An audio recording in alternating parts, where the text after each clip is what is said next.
And we are live. Hello, everyone. This is My Two Cents, and welcome to my November Patrons Hangout. Got quite a few of my patrons here this time, so hopefully we'll have some good discussion. As always, I'm going to begin by letting them introduce themselves, and then we'll just jump right in with whatever they want to discuss. If anybody has any questions, you can go ahead and post them in the chat. I can't guarantee we'll get to everyone's comments, but depending on how many people watching, we'll probably be able to get to most of them. So, guess I usually do this in alphabetical order, which would put Argo the Djinn. You are first. Go ahead and introduce yourself. Hey, greetings, people. Good to be with all these free spirits here tonight. All right, Dark Conservatarian. Hello, everybody. I'm glad to be chatting here with a whole bunch of fine libertarians here, and I am just another YouTube channel that has done progressive voice response videos and probably plans on doing some more in the near future, as soon as I get this other big project out of the way, currently doing. All right, Night Shift. Hey, what's up, everybody? Pipsqueak. Hey, what's going on? All right, and Scorch88. I'm Scorch. Yep. Hi. Okay. All right. Well, I'll go ahead and put to you guys anything on your mind you want to discuss. And looks like we got 4 watching right now, 6 watching. And anybody else, go ahead and start posting comments. But anything on anyone's mind? Well, there's one curious question that I just wanted to ask you two cents. Like, do you plan on ever doing another response video to Progressive Voice? Interesting question. Or is that not worth your time? I would say possibly. If he does something stupid enough that I feel it merits I guess maybe that shouldn't be the standard. If I feel like if I happen to see something of his that I really feel compelled to respond to, sure. However, given his comment when someone actually called into his show asking him to respond to me, and he said he wouldn't even name me by name and just said ANCAPs are an absolute joke. Well, if that's the case, I don't particularly care to interact with your stuff either. The guy himself is a joke in of himself, because there's actually one recent video that I watched of where he was like calling. I mean, I'm sure that plenty of people here got their high criticisms of Ben Shapiro, but it was a video talking about how Ben Shapiro supposedly turned down the offer to debate Kyle Kulinski. Like, Kyle Kulinski supposedly, by his own words, went up to Ben and, well, maybe not even directly requested a debate with him, but there was like no citations, no screen caps, no video evidence or anything of like Ben Shapiro being directly asked or even indirectly asked by Kyle Kulinski. Is just going purely off of Progressive Voice's own freaking words. I'm thinking to myself, really? Do you consider yourself to be a reliable source? Am I supposed to just take your word at face value? Like, it's just unviable. Sorry. Okay. Well, actually, this is probably a good time for me to comment generally how I feel about interacting with people's criticism. I completely understand that there are, like, no one can respond to every criticism that someone makes of them, nor do I expect them to. But here's the thing. I think that if you truly believe that someone who made a video critical of you, it was so stupid it wasn't even worth a response, you would not engage it at all. In other words, you would leave it alone. You would not give it a wink in your Twitter. You wouldn't make a video about it. You wouldn't mention it. You would, if you really believed it was so stupid it didn't merit a response, you would ignore it entirely. Now, the fact that when your own followers start asking you to respond, that tells me your followers are saying, hey, we watched this guy's video and we don't know how to respond. Help us. And in that case, might be in your best interest to interact with the criticism. But what absolutely tells me that you are full of shit is when you make a video about the person's criticism and tell all your followers it was too stupid to respond to. Oh, really? Then why'd you feel the need to make a video telling everyone it was too stupid to respond to? If that were the case, everyone would already know it and you wouldn't have said anything. And can I say something? Can I just say something really quick? Yes. I think it's actually kind of funny how someone who suckles off the dependency culture of statism basically comes onto their show and says that ANCAPs are the joke. You've got to be kidding me on that front. No, No. You, sir. If you believe that, you are the joke. Manny K built asks in the chat, is Progressive Voice that Indian guy? I think he's like more of Pakistani or Afghani or something like that. His real name, and I'm not doxing him, he's revealed it on his own channel, Sahil Habibi. So yeah, I think he's actually Pakistani, and he's actually just basically a mini little proxy of Kyle Kalinske, basically. About Doesn't surprise me. 35,000 subscribers. Yeah, I mean, he just basically piggybacks off of other people's arguments, which makes like a good portion of the stuff of his heart barely even worth responding to. Like one last response video that I edited to him, it was actually him just piggybacking off of Sam Cedar's response to Ben Shapiro on gun control, when Ben Shapiro was doing like a response to David Hogg, you know, on the issue, and they were just coming up with all these stupid arguments, like they were trying to like subvert the whole talking point of how 2/3 of the gun violence is actually suicide, as admitted by the Brady campaign itself. Yeah, and this is another stupid argument was like Sam Cedar was all like, when you take a gun and you shoot yourself in the head or you shoot yourself in the mouth, that is a very violent act. Oh my gosh, that was such a face-palming moment right there, because holy crap, dude, nobody's denying that suicide is violence. Like, that is not the point of Ben Shapiro, dummy. Something that Simon Petrikov, I think, is asking you more specifically, 2 cents. What do you think about the cryptocurrency market cap? Okay, as I've said in the past, I do get a lot of questions about cryptocurrency. I am really not the expert about cryptocurrency itself. I mean, I know how it works. I know I've argued for the use of it because principally it's one of the biggest threats to the Fed and government control of the currency. However, if you have specific questions about what's going on in the crypto market right now, I am really not the person to answer those questions. Wait, they put a market cap on it? That I'm not aware of that, but I guess that's his question, so I would assume so. Oh crap. I've actually seen Ethereum is down to about 110 right now, and Litecoin's now sub $30 for now. So I mean, it would be a pretty affordable time to invest at the moment. Yeah, it is. Cryptocurrency is in a bear market. That I do know. I guess the main issue, I've talked about this on previous live streams before. The main issue is that cryptocurrency has yet to stabilize. People still see it as a speculative investment, not as like a long-term investment, like you would see gold or silver. It's really a roller coaster. And I would suspect when global economic meltdown comes, and makes no mistake, it is coming, it's going to become super valuable.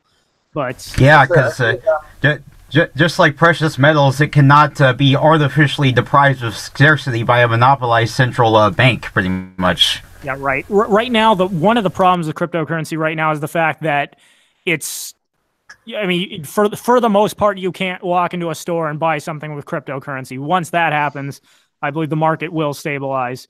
But for now, people still see it as a speculative asset. I actually had a pretty good argument. Anyone here familiar with Jeff Berwick? He runs a YouTube channel called Dollar Vigilante. His main argument was that inflation, that that very low interest rates and all that stuff the central banks are doing is actually was actually partly responsible for the increase in cryptocurrency value, because people were getting all of this new credit and then immediately thinking, okay, where can I invest this? And crypto looked like a good option. So that actually does explain why it's dipped recently, because it's going down just like everything else affected by this bubble has, and after which it's actually going to go way up as the crash comes and people actually find out, yes, that cryptocurrency is indeed a reliable source of keeping your assets valuable. Mm-hmm. I find that actually a rather compelling argument, actually. Oh yeah, definitely. That makes sense. The main push, Mike Maloney, who I've referenced many times when it comes to finance and investing, his video that explains how Bitcoin works is probably one of the simplest like easiest to understand videos I've ever seen on the subject, and he explains how the network that upholds of computers that upholds the crypto is what gives it its value, plus the fact it can't be manipulated. Well, I guess that's not technically true. It could be manipulated, but it's so radically difficult to do that in the kind of quantum computing that would be necessary, that for all practical purposes, it can't be manipulated, and you can't inflate it like you can government fiat currency. Speaking of which, 2 cents, did you have a chance to see Postal Cat's latest video, his response to non-compete, where he took a jab at his at non-compete's mockery of Ethereum farming, essentially? Even though, as an anarchist, he should be proud of it, as it's one thing that's a threat to the state. I started watching that video last night. It's 44 minutes long. I think I only made it through the first 12 minutes, but yes, I did see that part. Non-compete as well is, as other people who have criticized him have pointed out, he makes puppet shows about communism that should probably tell you all you need to know. Yep, it's like somehow he took like 2 of the worst channels of all time, Queer Kid Stuff and Thought Slime, and fused them together. Exactly. Wait, that's more about video games, isn't it? And how capitalism is somehow bad for the gaming industry? Yes, that was non-compete's video. Heretic, Dapperton, and now Postal Cat have all done responses to him. Oh, darn. I wanted to actually do something for that, but never mind. Okay. Postal Cat actually went more thoroughly than the other 2 did, believe it or not. Yes, he did. And like I said, it's a long video. I'll finish it when I get a chance. And what he said, criticizing him for being an anarchist and not liking Ethereum, definitely appropriate. But it has just always struck me, the idea of anarcho-communism is an oxymoron, because in an anarcho-capitalist, put it this way, the so-called anarcho-communists within an anarcho-capitalist society, if they want to come together and create a little commune where they share all their possessions in common, they are free to do that. But they claim anarcho-capitalism is evil. We want an anarcho-communist society. Well, what are you going to do when somebody decides to keep the fruits of his own labor and doesn't go along with, the democratic decision of the workers' democratic cooperative, or whatever you want to call it? You're either going to use force to take it from him, or you're not. And if you use force, you're not an anarchist. I have yet to hear a straight answer on that question there. Because it can't be answered. You're either going to use that's by the law of non-contradiction. That's a true dichotomy. Either you are going to use force or you're not. And if you intend to use force, then you're not an anarchist. Actually, I think there was like a debate like earlier this year in February of where that one of the socialists that I've had often had buttings with, he admitted actually to the idea that if you own a piece of private property, that the communist mob will come in and take it or something. I would have to actually watch it again, because I hadn't watched it in full ever since it had taken place. But yeah, it was a rather heated one too. All right, to any anarcho-communists who are watching this, I just want to say this. This is the definition, word by word, of anarchism. Belief in abolition of all government and the organization of a society on a voluntary, cooperative basis without recourse to force or compulsion. This is the definition of communism, a political theory derived from Karl Marx, advocating class warfare and leading to a society in which all property is collectively and publicly owned, and each person works and is paid according to their abilities and needs. Now, here's the definition of capitalism, word per word: an economic and political system in which a country's trade and industry are controlled by private owners for profit rather than the state, and is voluntarily and individually worked. Yes, because capitalism and anarchism are so very different. And in anarchism and communism are so similar, aren't they? Yeah, I just wonder, do ANCOMs actually hear their BS when they speak?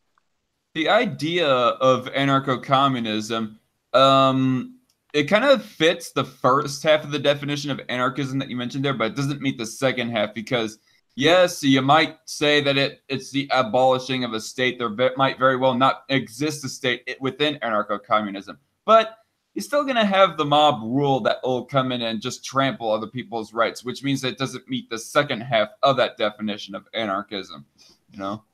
Mm-hmm.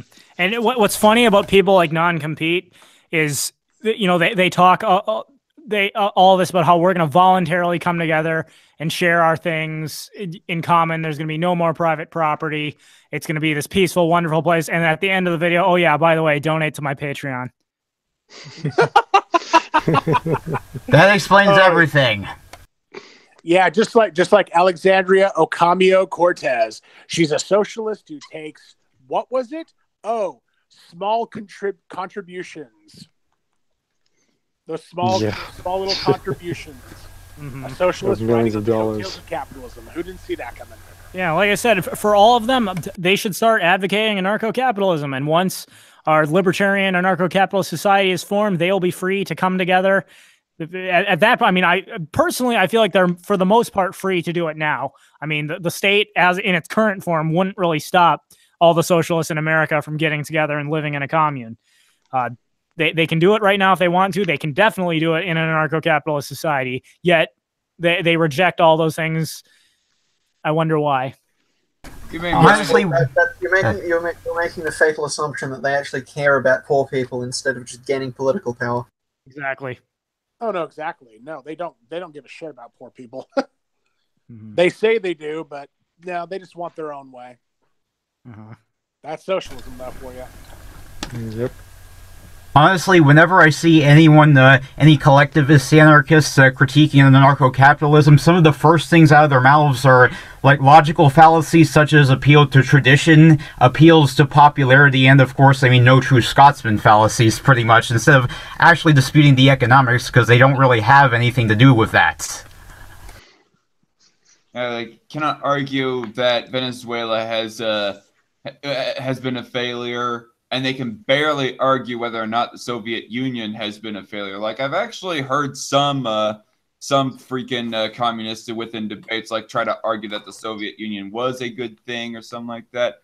I think that was actually in your debate that you had with Voltaire against the two communists. Yeah, what they tried to argue is that the Soviet Union started trying to reform and move more towards free markets and decentralization. They argued that's why it collapsed, which historically you can't support that. The Soviet Union didn't. The only reason the Soviet Union started moving towards free markets is because they saw that their centralized control wasn't working.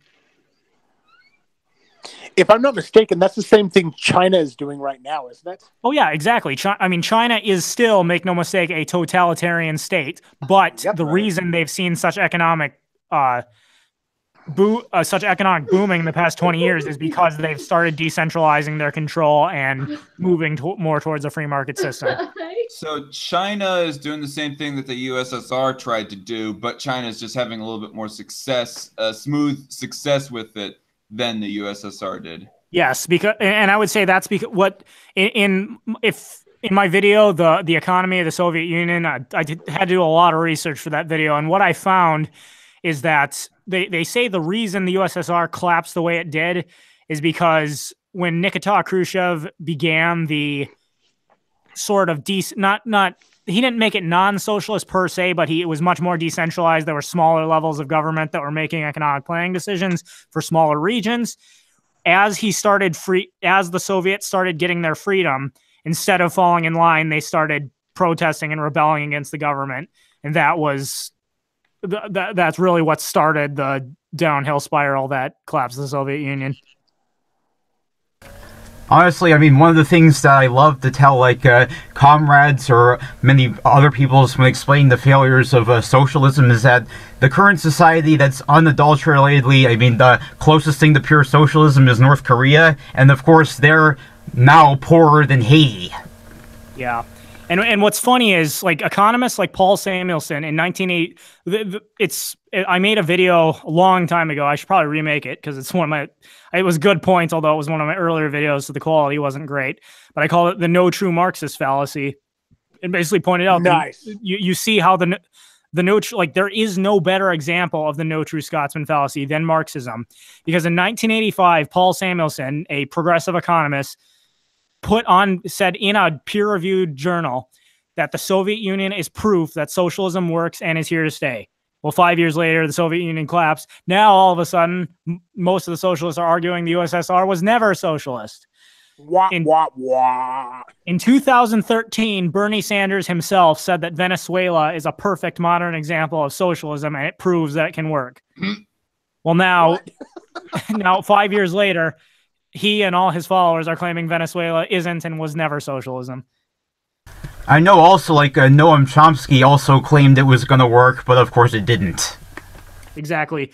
When it's working by their perspective, it is socialism, but then the moment it collapses, it was never socialism to begin with. That is the textbook definition of the no true Scotsman fallacy.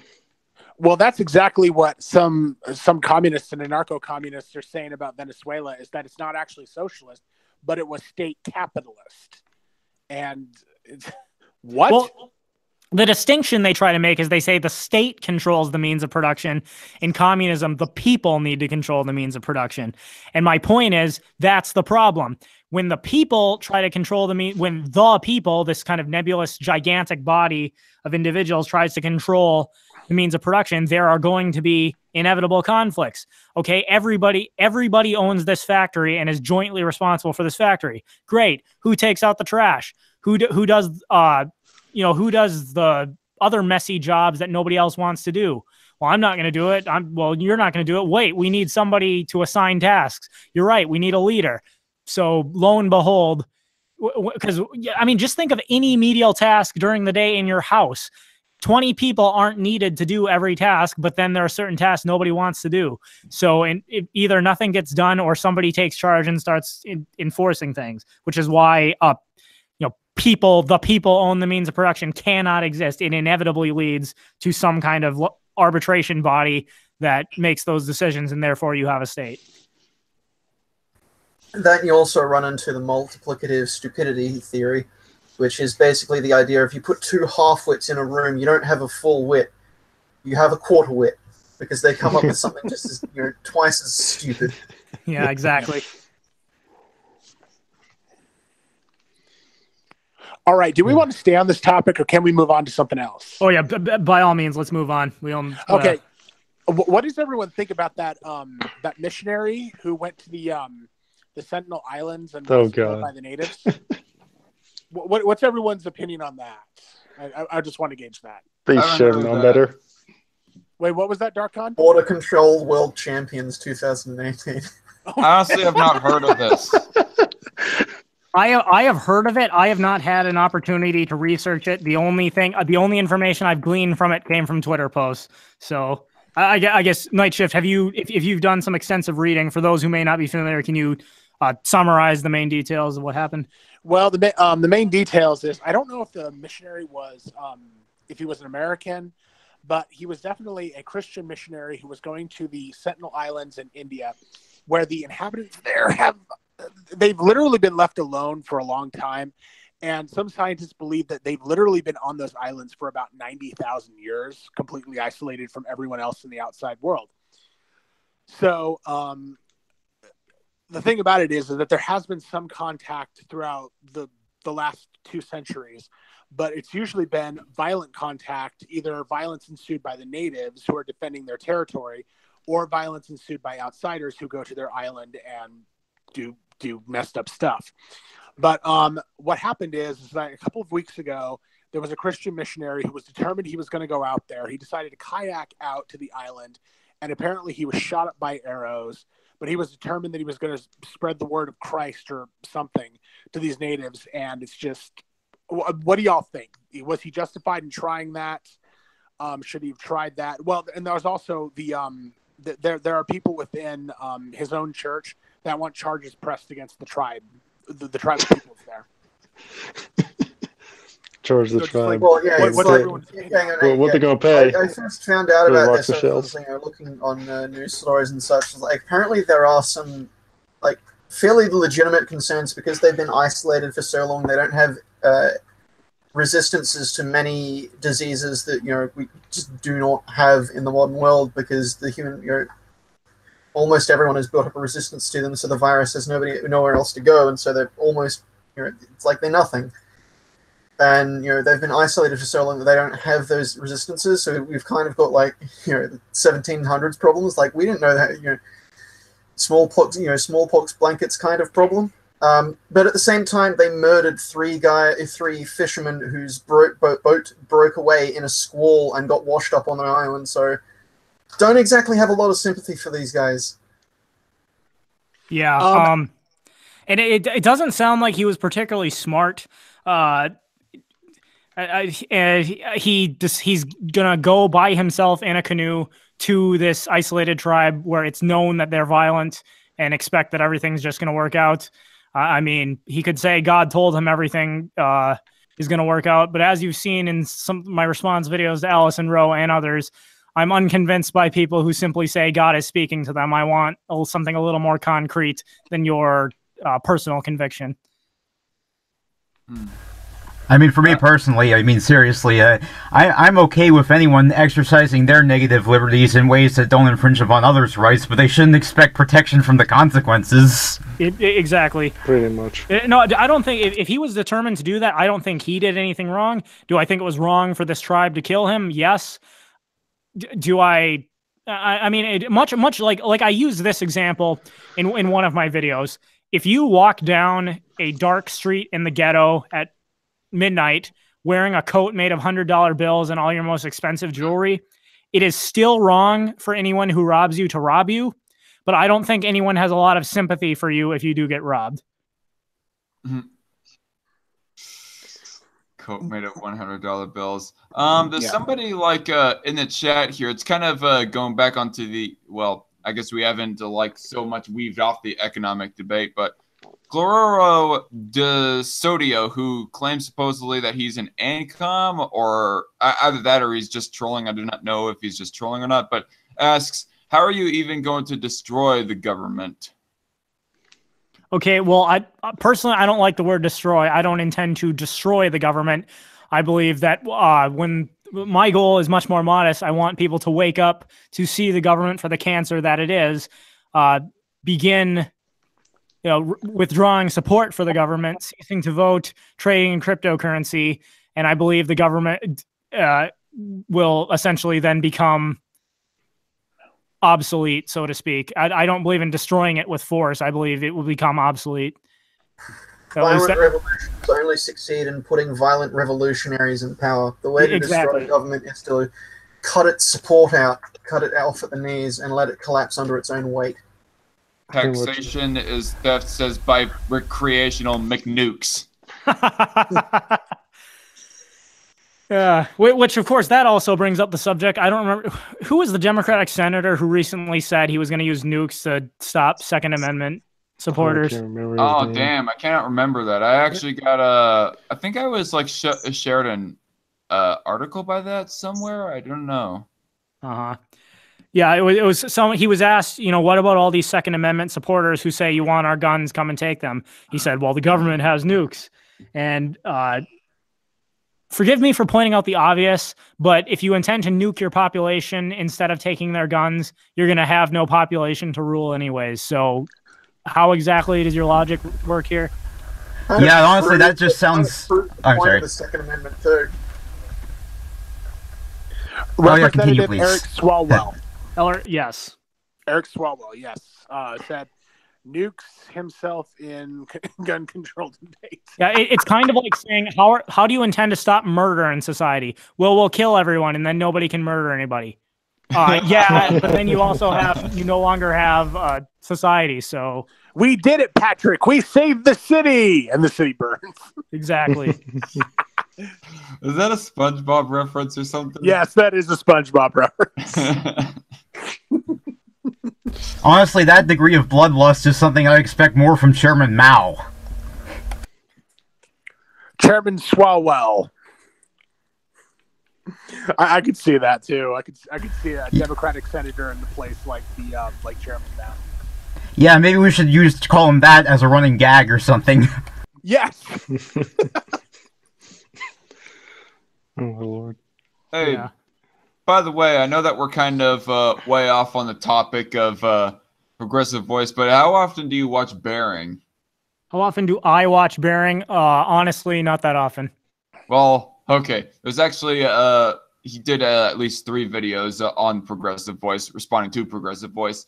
Okay. And the third one, he like found some audio or footage or whatever of him saying that he wishes that Bearing's own fans were like stoned to death, or they deserve to be. Anyways. What? Yeah. Well, a leftist calling for violence against people who disagree with him. What a surprise. Progressive Voice is Nothing being new. a total utter bitch about people like flocking to his videos and showing hate. Like supposedly he said it in the end of a few of his videos, like when he does like a response video to Ben Shapiro or Jordan Peterson or whatever, he's all like, I'm sure that fans of these people I'm responding to will come and dislike this video and give some hate. I don't give a fuck, supposedly. Well, obviously, with your reaction towards Bearing, you do give a fuck. Yeah, it's just a question of at what point is your breaking point that you actually do show physically that you give a fuck. Yes, I'm also just on that section. You said giving hate.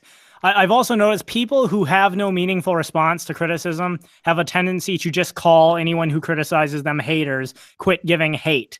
I mean, is it entirely possible that I will say right now, I do not hate leftists.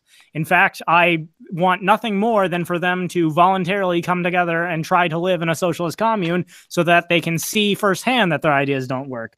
But I have no desire to be violent against them. It's the leftists, for some reason, who want to be violent against me and just dismiss any and all criticism as hate. Incidentally, I discovered a couple days ago, Katie Emerson, who I also did a response to, she has not, since the video I responded to, she had not done any videos for like 2 months. She just posted another video. In it, she doesn't name me, but it's clear based on the thumbnail she describes, she's talking about my video, and she says, I am sick of getting all this hate. Katie, if you happen to be watching this, I know you're probably not, but if you are, I don't hate you. I merely criticized what you said because what you said was stupid. My offer for you to come on my channel and debate me still stands. So, putting that out there. Hey, and I'd be willing to moderate that. Okay. Well, I'd love to have you do that, but. Well, I'm just saying, like, there's actually 3 debates, or actually 4 that I've moderated so far, and they're doing fairly successful recently. Like, just yesterday, I did one between Rin Michaelis and Tizzy on censorship, and Ralph Retort. Like, you guys have heard of what happened to Ralph Retort, right? Yes. And originally, when I first heard the story, I was, I guess you could say, kind of sympathetic towards Ralph Retort, but then the guy named Tizzy, or Neil, as he revealed his own real name to be on that stream, he revealed that Ethan Ralph is actually a doxer, so all sympathy got tossed out the window. Yeah. I think Ethan Ralph actually deserved to be taken that into consideration. I mean, providing that it actually is true, because he provided some sources that, I guess, screen caps or whatever pieces of evidence of his doxing. I would have to actually like take an actual look at that. But yeah. I mean, wouldn't it be great if people, when we had disagreements, we actually got together and debated, or we responded to the arguments instead of resorting immediately to character assassinations and doxing and that kind of stuff? That would be Seriously, great. yeah. And then Tor would not have suffered so much. Outspoken realist, if you guys ever heard of him. Like one of the people that was most outspoken to AIU, like back in 2016. Mm-hmm. I believe I've heard of him. Actually, you utilized one of his videos in one of my own videos as a piece of evidence. Like the guy has screen caps galore and everything. Just one of the most damning, has some of the most damning evidence against AIU. AIU fanboys are afraid of him. At the same time, he has a... Sorry, what?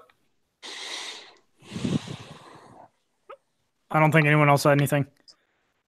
I feel like that I'm getting kind of rambly right now, honestly. Okay, no problem. Like I said, this is just a hangout, talk about whatever. He's moving on.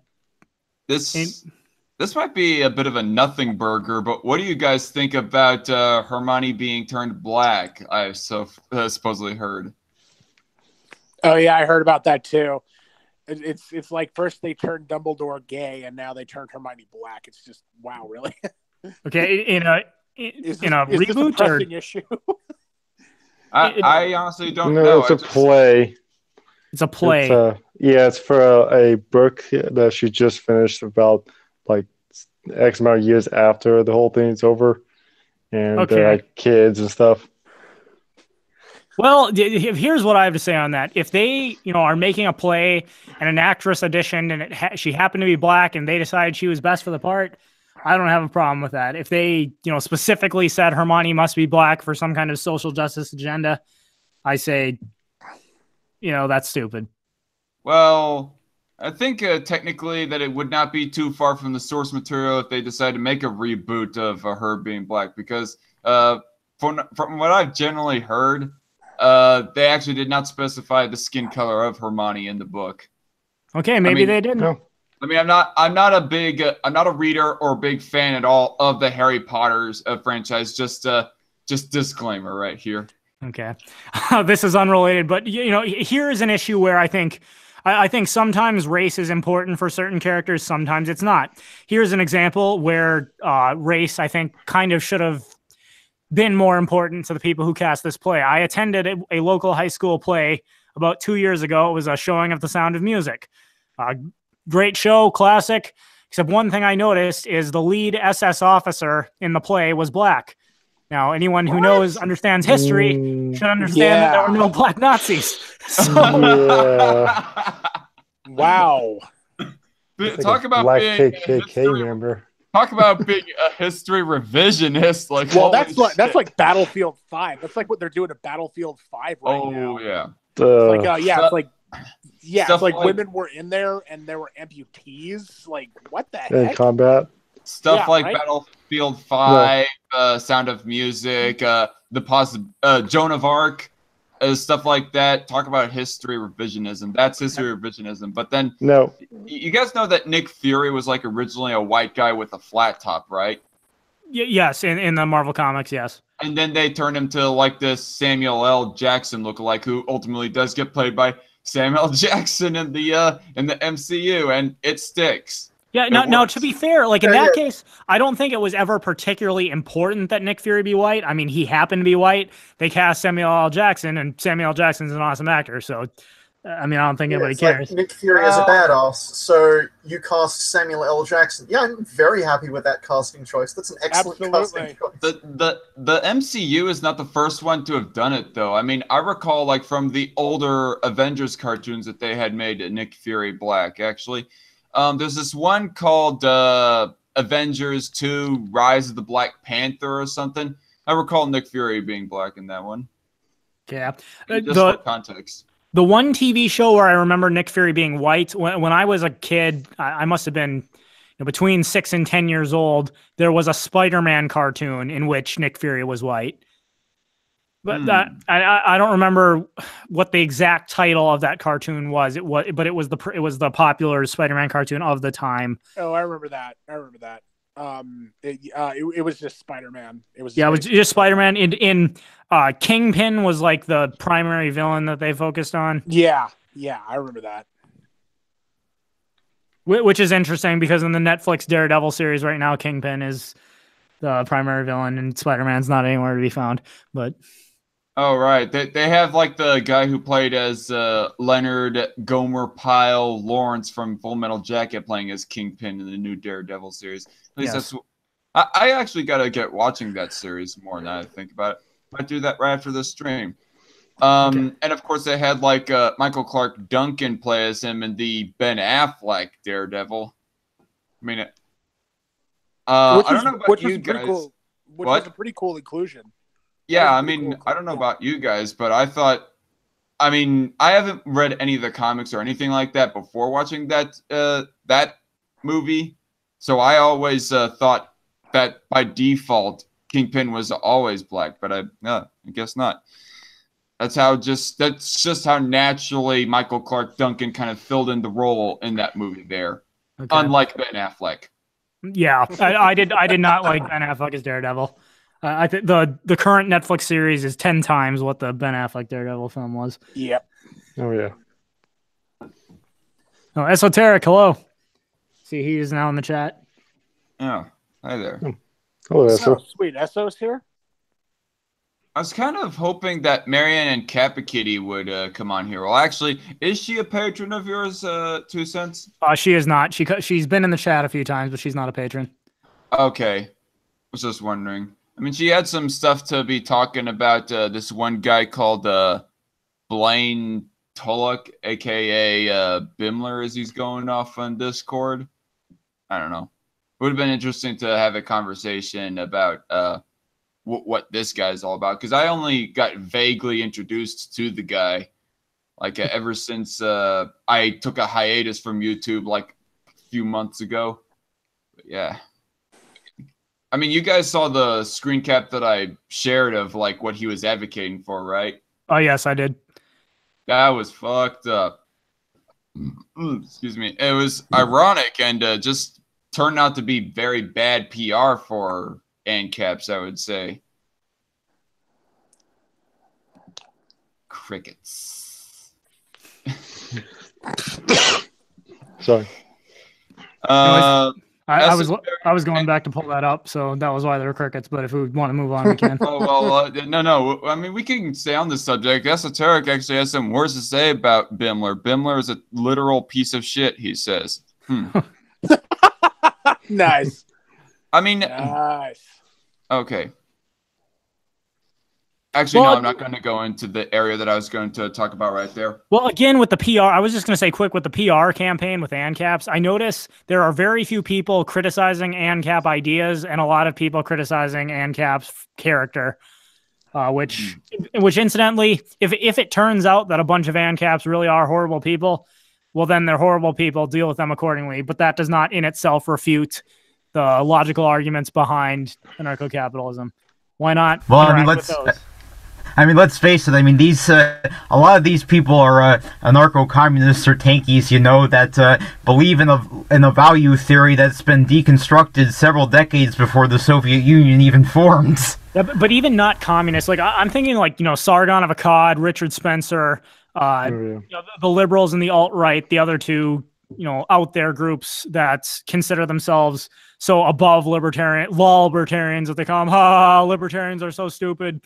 They say a lot about how stupid libertarians are, but I've searched their channels and not actually found any videos where they attempt to refute libertarian ideas. They talk a lot about how stupid libertarians are. They don't actually try and refute our ideas. Actually, I'm going to link to you guys a stream of my own where at the beginning of it, I go responding to somebody who was on, I would say, substantive level, responding to what she was defining a libertarian. This one trans girl named Melissa Carley, who is actually responding to Julie Borowski on libertarianism. So, okay. That'd be interesting to look at. Also, did you see Sargon of Akkad's live stream where he debated Adam Kokesh on libertarianism? Oh, I did not see it. I heard about it. I've not yet had a chance to. I can only imagine how brutal that would have been. I mean, I'm not too fond of Adam Kokesh, but Sargon has just been so much on the downfall recently. I can only imagine that it would have been a bloodbath and it would have all been Sargon's blood. Well, and that's the thing. Sargon just kind of went into denial mode throughout the whole thing. But I mean, it's weird because even though he went into denial mode and Adam made some really good points, it was like some of the commenters and even some of the people that were in the live chat, they were basically saying, "Oh, Sargon of Akkad, he totally mopped the floor with Adam Kokesh." Oh. And it's like, no, he didn't. Sargon just went into denial mode and just said, "Well, why? Why does it work? What about libertarianism works? Blah, blah, blah." And it's like, that's mopping the floor with someone? Come on, guys, really? Well, yeah, what really frustrates me, it's been a while since this debate, but does everyone remember the Sargon, Richard Spencer, Sticks, Axe, and Hammer debate? I do. Oh, I actually yeah. participated in a stream that was responding to a lot of Spencer's claims in that stream. Yeah, what frustrated me the most about that debate is afterwards there were tons of response videos, and everyone focused on Sargon's comments, on Spencer's comments. Nobody said a word about Styx, and in my view, Styx kicked both their asses. Right. I mean, Yeah. the Styx was the one that. I mean, Styx is the one that came out the most unscathed in that stream. I mean, but Sargon, to be quite honest, Sargon came out the most damaged in that stream. Well, he didn't. It almost sounded like he wasn't even mentally there. I don't know if he was. I mean, I understand it was late at night in England, and I don't know if he was just really tired, or maybe he'd had some heavy emotional trauma earlier that day. But like listening to him talk, it's like he wasn't even present. He even said several times, "I'm sorry, I wasn't listening to what you said." Oh. Yeah. But I thought what was my favorite part of that debate was early on when Styx asked Richard Spencer to define what it means to be white. And Richard Spencer said, based on my policy, if you don't benefit from affirmative action, you're basically white. And then Styx said, oh, so the Japanese are white.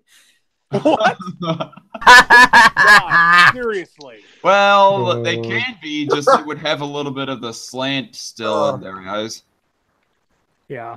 I would have thought it would have been genetics that would have determined, like, well, even then though, I mean, what do you determine is genetically white? I mean, God. Yeah, but the point that really was driven home that again I didn't hear anybody talking about is when Spencer was explaining how he plans to achieve his ethno state, he said the same talking point. He said, we're going to pay everybody to go back to their home countries. We're going to pay the black people to go back to Africa. We're going to pay the Asian people to go back to Asia. And the Styx said, okay, what are you going to do when they say we don't want your money and we're not moving? And he said, because at that point you either use force to make them go back or you don't. If you use force, then your stance is might makes right. If you don't use force, then you don't have an ethno state. And either way, he loses. Exactly. Yep. And at that point, they just kind of moved on, blew over it. But I thought Styx absolutely. I mean, he pointed out the ultimate problem with the alt-right, and that is that you cannot. If you have a libertarian society, fine. All the alt-right people, and I see Manny K-Bilt already said this in the chat. If you have a libertarian society, all the alt-right members are free to come together and, in their own city, their own state, whatever they want to call it, and say, look, we are voluntarily associating with each other. We do not serve non-whites in our homes and businesses. And, they don't violate anyone else's rights in the process. But if they want a nation, the continental United States to be a white ethno state, there are already quite a few non-white people here. You're either going to force them out or you're not. And based on what they have to say, it sounds to me like they want to force them out. So effectively, yeah, their position comes down to might makes right, totalitarian state. You're no better than the leftists. I mean, honestly, I'm sorry. You continue. All right. Styx, he was like pointing out all of his criticisms towards the alt-right and their idea of white ethnostatism, but at the same time, he wasn't coming off as a complete and utter douche about it, and thus his channel went 80,000 to 200,000 within the months following that debate. Yeah, I think he had 100,000. He had 100,000 or so. He definitely didn't have 200,000, and now he's almost at like 300,000.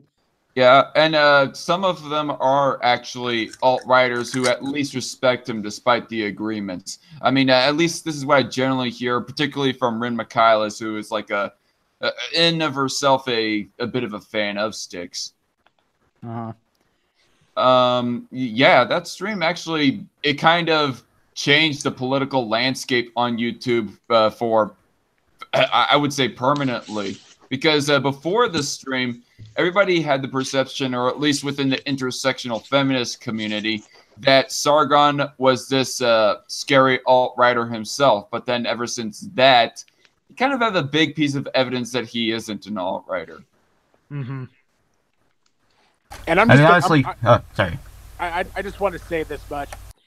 As a member of the early YouTube skeptic community, I used to look up to Sargon of Akkad. I mean, he used to be kind of almost a hero to me, just with some of the stances that he took. Now, you got to be kidding. He yeah, God, I can't even describe in words how I feel about him now. Yeah, Yeah, what do you think? here's my thing about Sargon, and Sargon gave us Sargon's law, if you will. So I know if this ever starts happening to me, somebody please call me out on it because I don't want it to happen to me. But I think what I've noticed with Sargon and YouTubers like him, it almost gets to a point where I feel like when their channels really take off, they succeed, they get hundreds of thousands of subscribers, they almost start to get this elitist mentality where they believe like, I am a YouTube influencer. I can never be wrong. Look at how many people follow me and how popular my videos are. I must always be right. And as a result, they can't learn anything because nobody is perfect. Everybody gets things wrong eventually. People who succeed are the ones who can, step back objectively, say, wow, I was wrong about this and admit it. But they're now boxed in. They literally, their opinion of themselves has gotten so high that they can't admit when they're wrong. And as a result, they start to go downhill. Argo, was there something that you were wanting to say for a while? Oh, thank you for the invitation. But I was going to mention how, what do exactly these alt-righters, these Richard Spencer types, expect to do with these over 1 million Americans like me who are mostly white but have some Native American genetics, like shipped into Siberia or something like that? I don't know. They're going to send you to the slave camps, is what they're going to do. Well, actually, It's Keanu Reeves, the actor Keanu Reeves. He is half white, but he's also mostly Pacific Islander. I would absolutely love to watch any of Richard Spencer's ilk try and either kill or deport Keanu Reeves. Oh, I would just love to see them try that, to see Keanu Reeves kicking their asses, John Wick style. Doesn't he, like, in real life actually know some karate? Oh, he knows tons of it, and he was tactically trained for the role of John Wick. So, I mean, he was trained like a Navy SEAL. He was literally trained like a Navy SEAL. So, I mean, I would just love to watch those guys even try it, and for Keanu Reeves to collectively kick their asses. Who can't wait for John Wick 3? I'm hoping it's good. Yeah, it's one of those things where I hope it's good as well. Some of these franchises, when they start making more and more sequels, suddenly it takes a nosedive. But I don't know. In other cases, it keeps being awesome. So we'll see. John Wick fights Richard Spencer. John Wick 3. Yeah, another, not to belabor this point too much, but another thing I've pointed out about the alt-right is, like, Argo, your comment about Native American DNA. The amount of Native American DNA that most white European or white Americans have is trivial, so I don't think that's necessarily the most forceful example. But but you raise a valid point. How white do you have to be considered white? And countries like Israel have already encountered this problem where they say any Jew can move to Israel. Well, you've got the problem now where, somebody who has like one Jewish great-grandparent, but they've never practiced Judaism a day in their life, is that person Jewish enough to come into Israel? And as a result, you end up having to have like the government has to start like a Department of Racial Purity that, in order to do research on people, figure out what their true heritage is. And furthermore, what happens when your white son, whom you're so proud of, comes home with a Latina chick and says, I love this girl and I want to have babies with her? Well, I mean, are you going to send the police to keep them from breeding? It seems to me you would have to if you're, or else you're not going to have an ethno state for very long. Nope. Honestly, that's one of the biggest problems, really. Just the whole fact that when it comes to measuring the pureness of a white person, I mean, the amount of purity is just arbitrarily determined by whoever the ruling class might be at the time. Exactly. And in that debate, when Richard Spencer was asked how he intends to solve this problem, he said, we will have an intellectual elite who will work this out, which is code for, we'll have a few people who make all the decisions for everyone. Yeah, I mean, intellectual elite, that's honestly kind of a vague term. I mean, is it determined by, like, PhD levels or by intelligence quotients? I mean, it's just such a pliable way of speaking, All right. if I may offer a slightly long-winded criticism of like the alt-right and ethno-skates and all that, I just find it incredibly unnecessary. Like, I don't know, this may just be me because, you know, I grew up in South Australia, and from, you know, all the different European heritages and cultures are here. You know, we've got towns like Hondorf, which is just, you want a German town, you go to Hondorf because that's like the quintessential German town up in the hills. We have Italian towns, we have suburbs that are, you know, Greek or Polish, and they generally keep them. And this has been like this like for like 200 years, and it hasn't changed all that much. When you don't screw with people, and you don't, you know, pervert incentives and all that, people generally like to be around people who speak and look like them. So enforcing ethnic boundaries is not only completely and utterly unnecessary, it is a fast track to authoritarianism. Excellent point. The left wants to forcibly diversify everyone. The alt-right wants to forcibly homogenize everyone. Libertarians want the chips to fall where they may. And when they do, generally everybody's pretty happy. What do you guys think of the whole drama between Mr. Medicare and Sargon? Like, we mentioned up Sargon earlier, that kind of got rolling through my head. Okay. I'm not actually terribly familiar with that, if you could fill me in. Okay, so I heard this first from Rin Michaelis, but then I watched the entire stream of it itself that Sargon called Hello Jim, where he's doing like a big response / documentary or pseudo-documentary or whatever of Mr. Medicare. Like, he was being so petty about Mr. Medicare. Like, I hear that it all got started, that this round of drama at least got started because Sargon was overreacting about how Mr. Medicare said that he looked like an Applebee's waiter with the way that he was wearing a suit and tie for his like UKIP political career. And so Sargon does this stream in response to Mr. Medicare, and about halfway through that stream, he calls Mr. Medicare a child groomer without any evidence at all.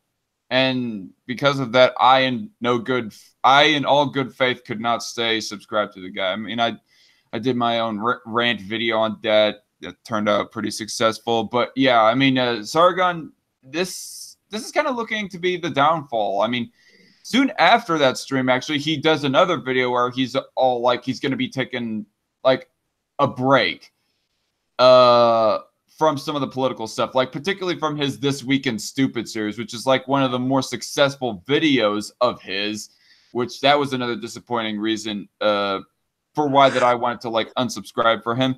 And it came off kind of pompous and prideful of the other reasoning for why he said that he was wanting to get away from the political stuff. He said that he wanted to do videos that he wants, supposedly. But yeah, I cannot remember every single detail, but the crux of it is the fact that Sargon, like, unbasedly called Mr. Medicare a child groomer. That is pretty messed up. Yeah. I mean, that's a serious accusation. If you're going to make that, you better have something to back it up.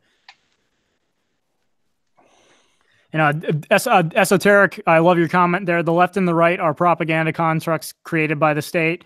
Both sides are functionally identical and only exist to pull people into the political system and a state of dependence.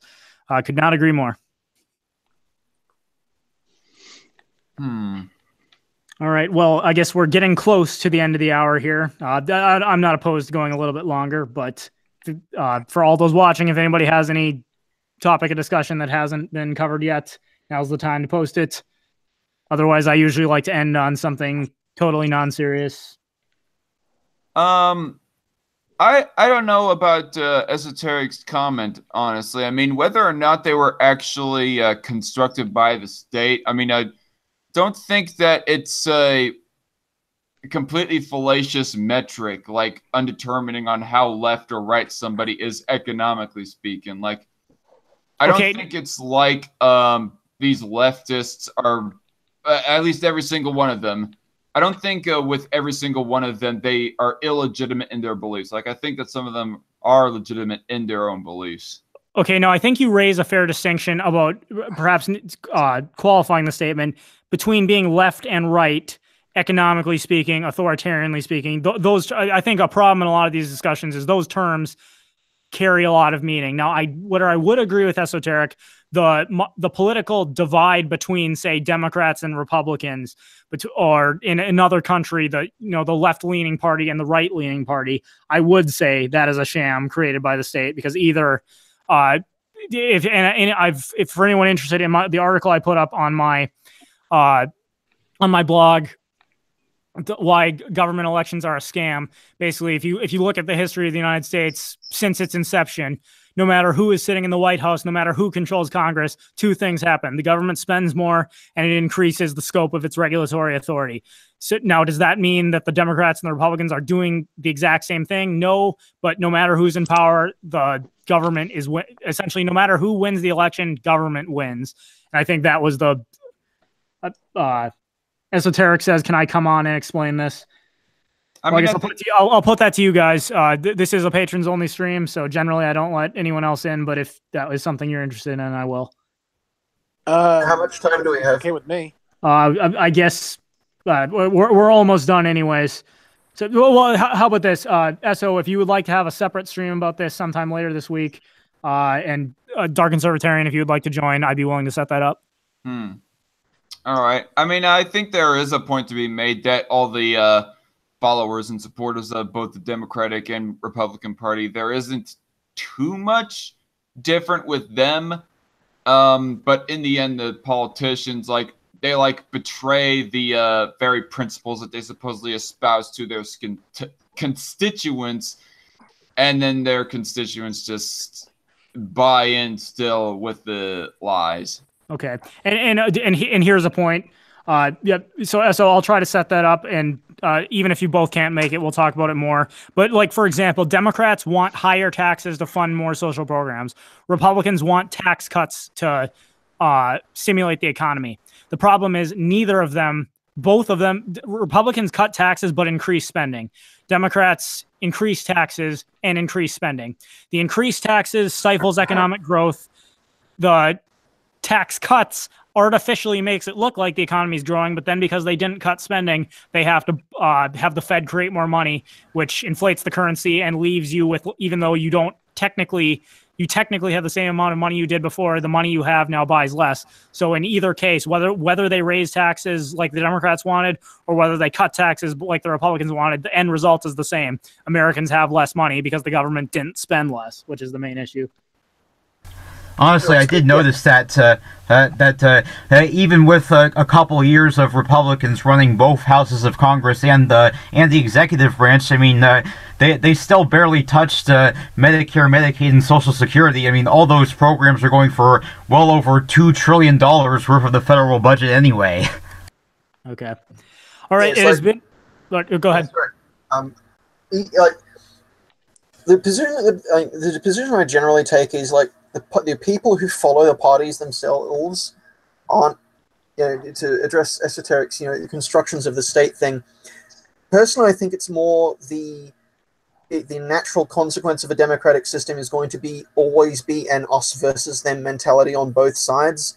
And while I wouldn't say there were, the constructions of the state, I can absolutely agree that when bipartisanship is politicians agreeing to screw over the voters. Well said. I can't disagree with that. Yeah. All right.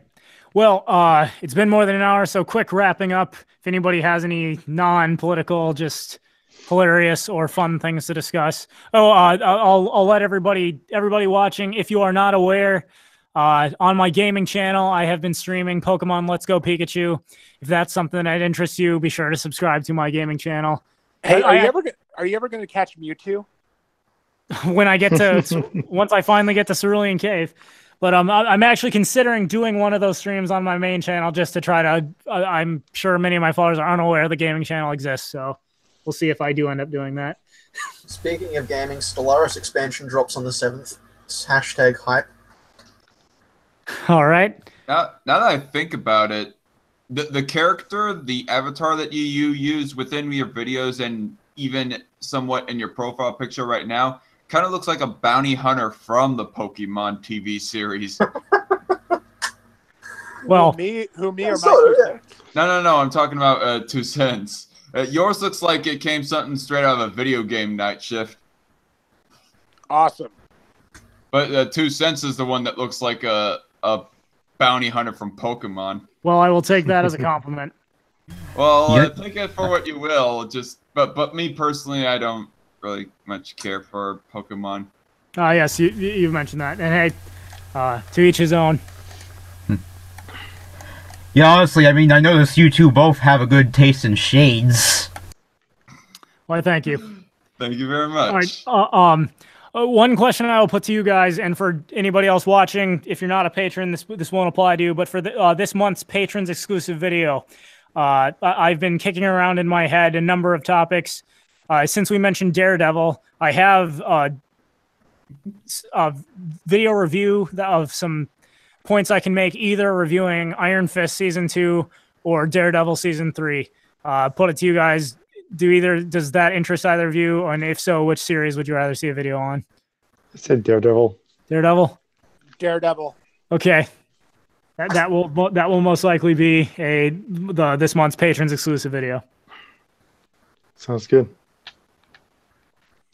All right. Well, I guess that's pretty much it for this stream. Thanks everybody for stopping by. I'll give everybody in the chat an opportunity to give themselves a shout out. Again, alphabetical. So Argo, go ahead. Yes, thank you very much, 2 cents. Well, I mean, I just recently started the channel about a month ago, and I have a response to a Tanky with multiple different citations and rebuttals, and I'm working on some more responses to regressive leftists of multiple sorts. So, I mean, that'd be something to kind of look forward to the 4 subs I currently have, I guess. Okay, so everybody go ahead and subscribe to Argo then.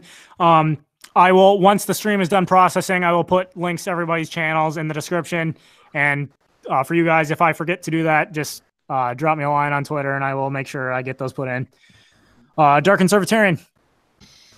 Yes, everybody, as far as what my projects are for within the near future, I am actually working on a collab response video with another guy called Loudmouth Reviews against Tom Hartman, who is having his own criticisms towards libertarianism. And some of them are rather stupid. Half of them are just flat out stupid. Half of them are debunkable still, but not quite as stupid. So it's not so much of low-hanging fruit, but should be an entertaining work with him nonetheless. And in the near future, I might even do some more response videos to, like we said, progressive voice, like I said earlier. And I also have my own secondary channel called DarkCon Entertainment that is primarily for gaming right now, but I also have a movie review of the Ratchet and Clank video game movie. I mean, that movie was crap, but nonetheless, that's a thing, and it's going to be released on my secondary channel as well, so stay tuned for that all. And thank you, 2 cents, for the invite. And, you're welcome. Yes. Well, I'm quick going to say Tom Hartman, also great guy to debunk. I have steered away from his videos mostly because Shane Killian has already crushed him so bad. I would feel bad to crush him even more. But next, Night Shift. I'm a long time person on YouTube, not a content creator except for the videos that I've done with my 2 cents. Actually, which have been awesome, by the way. Yes, they have. They've been absolutely excellent. However, I do want to give a shout out to a young lady named Creative. Her YouTube channel is called Creative Calm.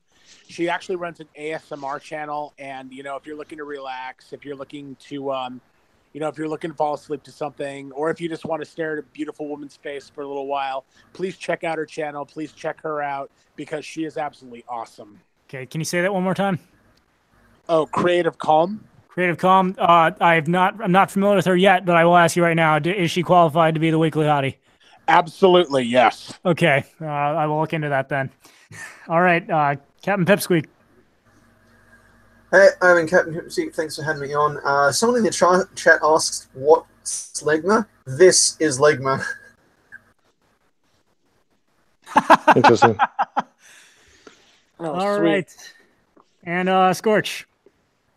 I'm just a supporter around here.